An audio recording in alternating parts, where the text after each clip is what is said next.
Think about this for a second. The number of hair follicles on a gorilla's body is almost exactly the same as the number on yours, roughly equal follicle for follicle. So here's the question that pops up. Why does a gorilla look wrapped in thick fur while you're basically bare, except for that one patch on your face that you scrape with a razor every week? Hold on. This question sounds simple, but it isn't. Scientists have been debating this puzzle for over 100 years, and there still isn't one answer everyone agrees on. But before we get to the beard, let's take a step back. Why did the hair disappear? About 2.5 million years ago, our ancestors' bodies started losing their hair. This wasn't some minor trim. The entire body went nearly bare. Now think about it. Every single primate alive today, from monkeys to apes, still has fur covering its body. Humans are the only ones who lost it completely. And a change this drastic in evolution never happens without a reason. The strongest explanation ties back to temperature. Anthropologist Nina Jablonski has done extensive research on this. Her argument, our ancestors were facing one very direct problem: heat. They were hunters, but not ambush predators. They were persistence hunters. Picture this. Under the blazing midday sun, on the open plains of Africa, they'd chase a deer or a zebra for hours until the animal literally collapsed from exhaustion. So in this entire strategy, what was the biggest enemy? Not hunger,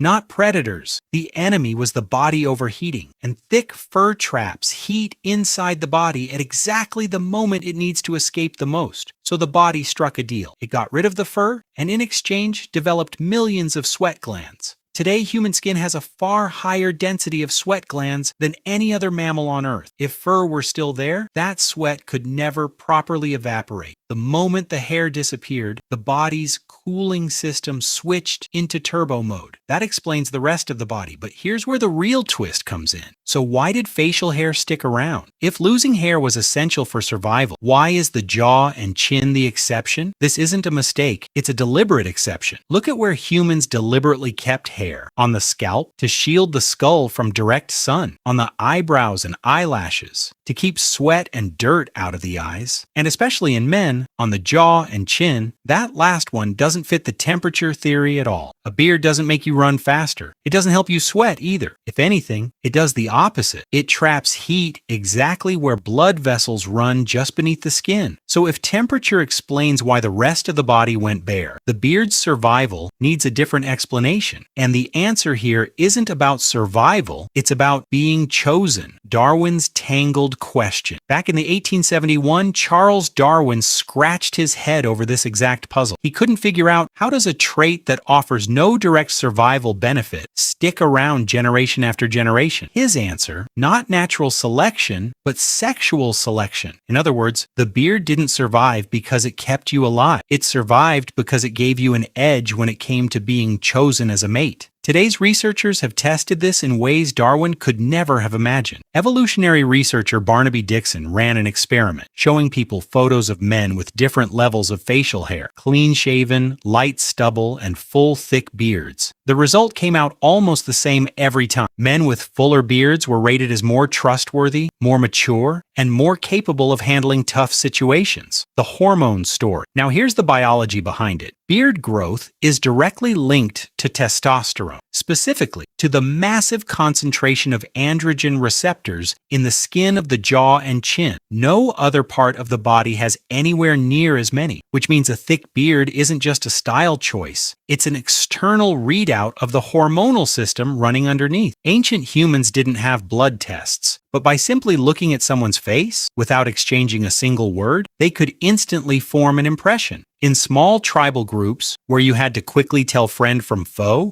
that was a real advantage. A little bit of armor too. Some researchers believe the beard may have also served as a mild form of protection, softening the impact of a punch to the jaw. Not real armor, just enough padding to matter back when fists were the only weapons around. Two forces, one patch of skin. So here's what it comes down to. On that one small patch of human skin, two completely different evolutionary forces were working at the same time. One force stripped away nearly all the body's hair because heat was the enemy of survival. The other force kept hair right there on the face, because in that spot, hair wasn't working against biology, so it was making an announcement. So the question, why do men have beards, isn't really about hair at all. It's about signaling. For most of human history, before spoken language could be fully trusted, your face was already telling a story about you. And now in the present day. And now think about this. You probably erase that exact story every morning without giving it a second thought. A few razor strokes and a signal that took millions of years to develop is gone in 2 minutes. Meanwhile, some people put in just as much effort growing it back out and shaping it, something their ancestors never even had the choice to do.